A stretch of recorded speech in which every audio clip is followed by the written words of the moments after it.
2 javët e fundit të marsit janë pasuar me shtim të fëmijëve të sëmurë që kanë patur nevojë për ndihmën e bluzave të bardha.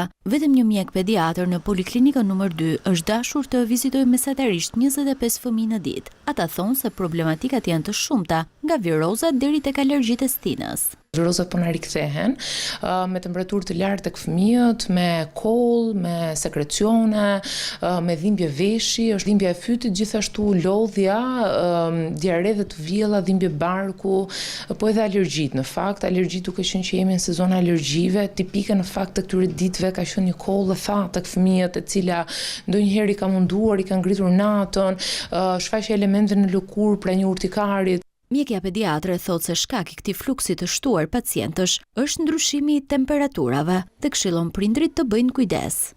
Prindrit duhet të jenë absolutisht kujdesshëm të ditë në fakt, edhe nuk duhet neglizhojmë simptomat. Duhet vinë tek mjeku të paktën nëse fëmia ka 2 apo 3 ditë me temperaturë, ose nëse të paktën 24 orët e para temperatura është e lartë, duhet drejtohen tek ne. Duhet të qëndrojnë me fëmijët në shtëpi në momentin që ka temperaturë, konsumimi i ushqimeve, i sa më tepër lëngjeve, dhe nuk duhet ngurojnë, të çojnë në urgjencë në rast të ndonjë komplikimi apo ndonjë problematike të rëndë. Ashtu si një vit më parë, mjekja parashikon që virozat të ndryshme tek fëmijët do të jenë prezente gjatë gjithë vitit, por me luhatje të vogla në shifra.